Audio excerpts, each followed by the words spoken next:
Hey everybody, welcome back to TechOdyssey. So today I'm here and I want to talk about the Motorola RAZR 5G. This guy right here.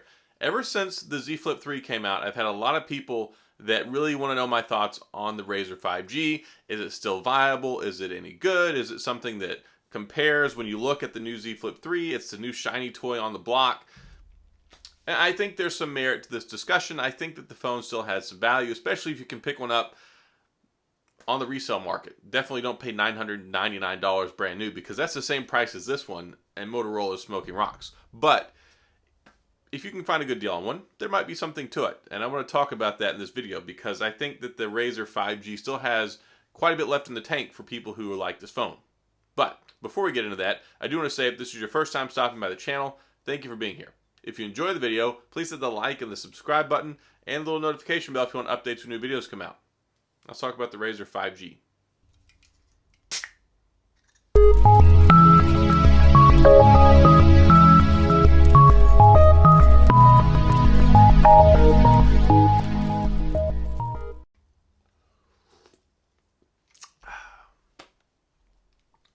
Ginger ale is good.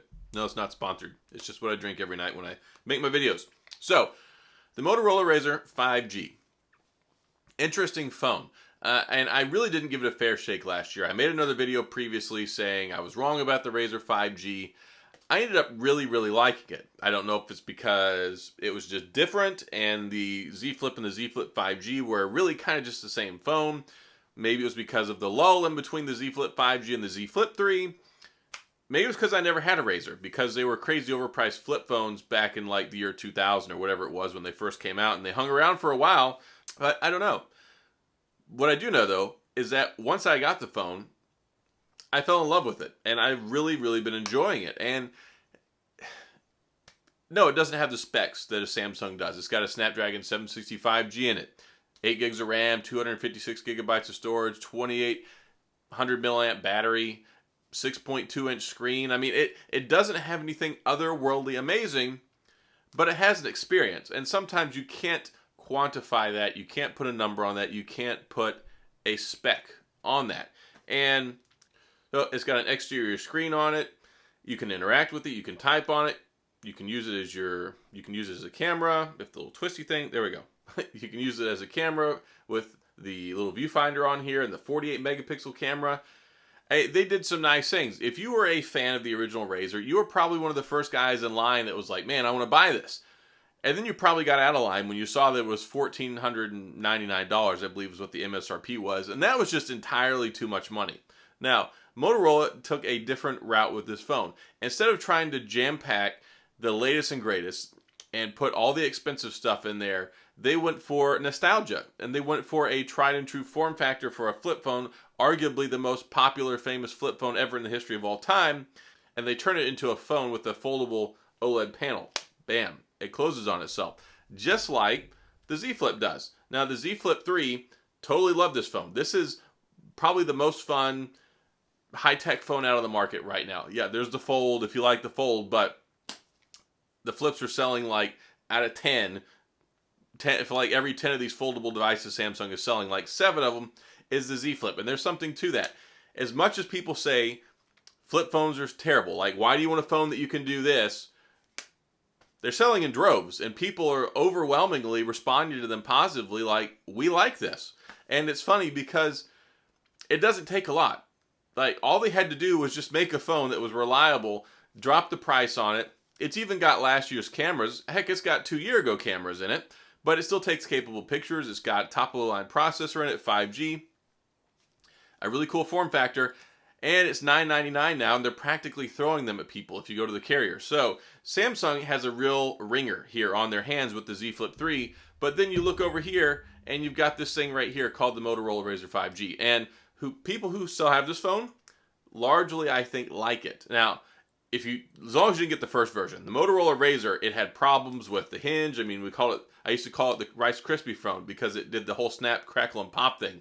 I saw the horrible videos. People were taking them out and doing the unboxing, and it's like pop. I was like, holy cow, they gotta fix that.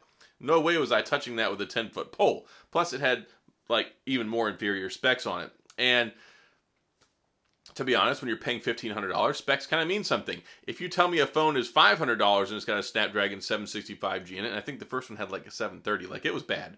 So the second go around has the 765 in it, perfectly capable. Same processor as the Pixel 5a 5G, same processor as the Pixel 5, as the Samsung Galaxy A71 5G, the LG Velvet. I mean, there's a lot. The 765G Snapdragon processor is very well proven, offers you a lot. You can get 4K video on here at 30 frames per second, and it's very complementary with the 2800 milliamp battery. As with the flip phones, the Z Flip phones, doesn't get the most amazing whenever it comes to battery life. And I would never pay $1,000 for this phone. Even brand new, like if it were $1,000 last year, I probably would have gone for it. And I think I even said that. At like $1,500, there was no way. I was very squarely in the Z Flip camp with the Samsung. I was only going to buy one, and that one I thought was the best, and I'd already had the previous Z Flip, traded in. I liked it a lot. So looking at this one now that the Z Flip 3 is out, is there any merit to it? And I think that there still is. But you have to be very careful. Here's the thing. Don't buy this phone for $999. If you want a flip phone and you want to spend $1,000, go out and get the Z Flip 3 because it's better in basically every single way but one. And that's this beautiful external display that you can actually use and type on and actually do stuff with it. Other than like interact with a few notifications and like change your songs like you do with the Z Flip 3. Don't get me wrong. Samsung did a bang up job putting this new screen in here. It is way, way better than the original one, but it's still not as built out and as interactive as this. And hey, maybe they weren't trying to. Maybe they're like, we don't care if you can use the outside. We want you to use the inside. We have this big, beautiful screen. When you look at the Z Flip 3, it's got a 6.7 inch OLED display that is much bigger, much brighter, much higher resolution than this guy right here. Turned off. So it's better. If you look at this one, it's got a 6.2 inch. It's much more narrow. It's got this weird design on it. So if you talk about the Z Flip, it's got the crease in the middle. Motorola did something different. They have it where basically the screen collapses and then goes back in on itself. You can see there, it drops down and kind of drops to the back and curves, so you don't get that crease, but you get this kind of jelly looking effect thing in the screen right here whenever it's turned off. Like you can see that. Like, see, instead of a crease, it's kind of weird. It works though, and I've enjoyed it. I like typing on it. Surprisingly, the 6.2 inch screen, actually pretty pleasant. It's got the Motorola interactions where you can do a little chopping thing and you can turn the flashlight on, which I absolutely love. I use that all the time. And it's got the little hand twisty thing where you can turn the camera on. This phone is very well thought out. And I got this one for $399 in like really good condition, excellent condition on eBay. Here's the thing. If you can get one for $400 or $500, it is a fantastic phone. I think you'll love it. I really enjoy using it. I think this phone has still at least another year or two in the tank. I mean, you could totally use the RAZR 5G for another year and wait and see if the next one comes out and then probably trade it in and get the new one. Or trade it in somewhere else. Heck, I was looking at AT&T, and AT&T, if I were to trade this in, they'll give me $1,000. I can get a Z... I just dropped my Z Flip 3. Okay, anyway, I'm so sorry. So, actually with AT&T right now, I could trade in the RAZR and get one of these for free. So, if you've got a RAZR 5G, hold on to it. It's a very good phone. It's fun to use. The battery life actually is kind of fairly comparable. It doesn't have the high refresh rate. It doesn't have stereo speakers. It doesn't have a lot of crazy bells and whistles on it, but it has this nice nostalgic form factor, which I actually really like. It feels good in the hand. It's nice to use. The build quality I think is pretty good. I think it's definitely better than the original one. USB-C on the bottom. It's got 256 gigs of storage, 8 gigs of RAM. It looks very sophisticated. Like when you take a look at the Motorola RAZR 5G, it looks like a very sharp and sophisticated phone. It definitely, in my opinion, looks better than just a regular Z Flip. But now that the Z Flip 3 is out on the market, I do think the Z Flip 3 does look better. It's very, very much refined. It's a very polished product. Both of them feel pretty polished. I haven't really had any instances where I use the Motorola RAZR where I just feel like I'm being sucked out of the experience because there's something wrong with it. I like it. I very much enjoyed using it. I'm totally glad I paid $400 for it. If it weren't for the Z Flip 3 right now, I would still be using it as my primary phone. I was enjoying using it that much. Here's the thing though. If you want to go buy one used, you don't know what you're going to get. And you're not going to get a warranty. So that's the thing you have to worry about.